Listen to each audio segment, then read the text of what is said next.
brings you a different perspective on today's issues and interests. Hosted by purposeful, passionate, and powerful African American women.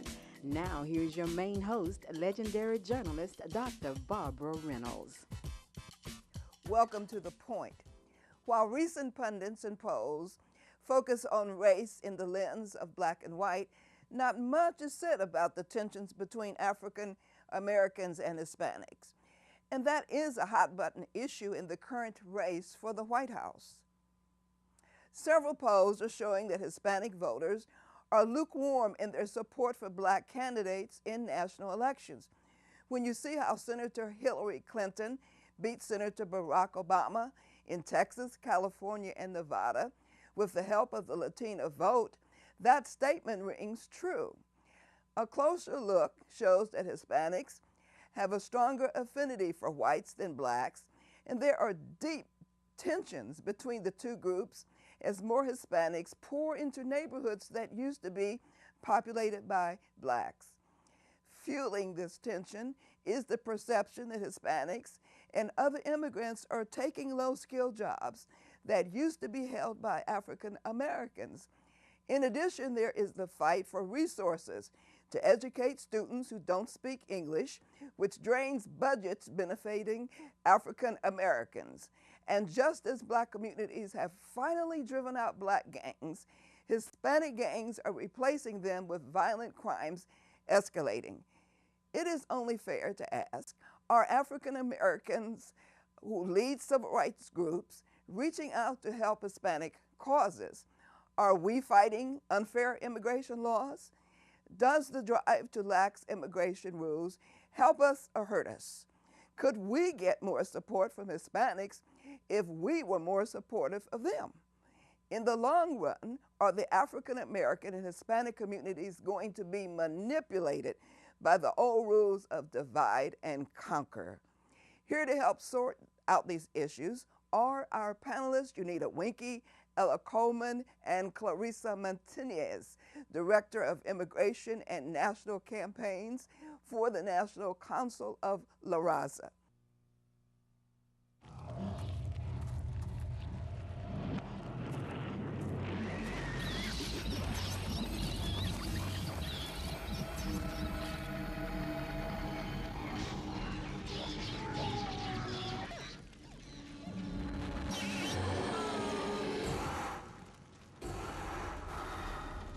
Find ways to make your home more defensible against wildfire. What have you got to lose? Except everything. Hear the one about the mom and the mechanic? They made a big splash running a car wash. See, the local PTA, an auto body shop, and their community coalition organized car washes, raising money to expand after-school programs. They knew keeping kids busy keeps them away from drugs. So now the town's got clean cars and clean kids. What can your group do? Contact your community coalition at helpyourcommunity.org, because you get more when you get together. Clarissa, getting right to the point, do you think that Hispanics would vote for a white candidate more so than a black? This seems to be the case when the election now between Senators Clinton and Obama. What do you think about that? Well, you know, one of the interesting things is that pundits often try to, in telling a story, they actually create the story. And one of the things that we know is that when you are a politician, name recognition is one of the biggest assets you can have. And one of the things that is very true about Senator Clinton is that Latinos really liked Bill Clinton on the one hand, and on the other hand, that Senator Clinton started a campaign to go after the Latino vote early last year. So what you have is actually the results of the dynamics of how you implement a campaign. But that's not nearly as interesting as saying blacks won't vote for Latinos or Latinos won't vote for blacks. As a matter of fact, both Latinos and blacks, we tend to vote more for other people that don't look like us than anybody else, because most of the candidates in this country, after all, are actually white. Hmm. What are the main issues in this election affecting immigration that we ought to know about? Well, there's some very disturbing things happening, I think, through the issue of immigration. So, for example, over the last 2 years, there's been an effort in Congress to try to overhaul immigration laws, which we actually haven't done in over 20 years. The problem is that this issue also, as some issues, incites a lot of passion with a small number of people. And so particularly between last year and now, there's been sadly sort of a strategy that the Republican Party is trying to use, where they're gonna use this issue to steer up their base of voters, because I guess they feel that they don't have a lot of other accomplishments to talk about.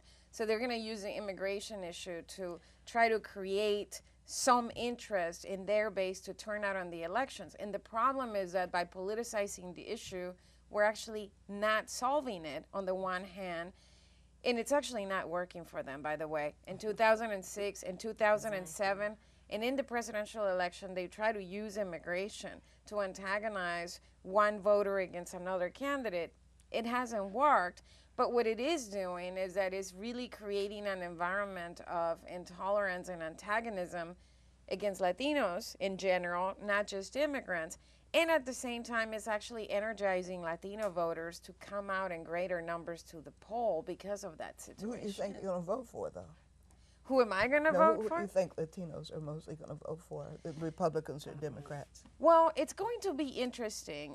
For example, Latinos care, the issues that are on the top of the Latino agenda consistently are education and jobs. You know, strong economy, good jobs. The issue of immigration, though, plays very strongly when it is part of the national debate, and right now it is. Now, if you look at the positions of the presidential candidates, the interesting thing is that the pundits, again, were trying to say, the sky is falling, immigration is going to destroy any candidate that touches it. And we're now seeing that actually the nominee that won on the Republican side is somebody who's been the most moderate position on immigration of all the folks that were running there.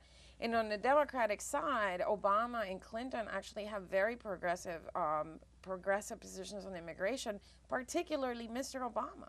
But do you believe that, let's say for instance, if Obama runs against McCain, do you think that Latinos would vote for McCain since he is, you know, have been kind of soft on immigration? Well, let's be specific. I think some folks would like to say soft on immigration. From our perspective, I think that he's being pragmatic in the sense that he's been trying to figure out how to put solutions to the immigration problem. And part of the problem we're having, or the challenge I would say, is that anybody who's trying to grapple with how to fix this, it's called soft on immigration, so that they can pull back and then we end up solving nothing, which is where we are right now. So yes, the Latino community recognizes that Mr. McCain has been very pragmatic on immigration. He hasn't let himself be baited by the scapegoating that's going on in that area. However, his party has definitely very much decided they're going to use this issue, and the consequences are affecting all Latinos, not just immigrants.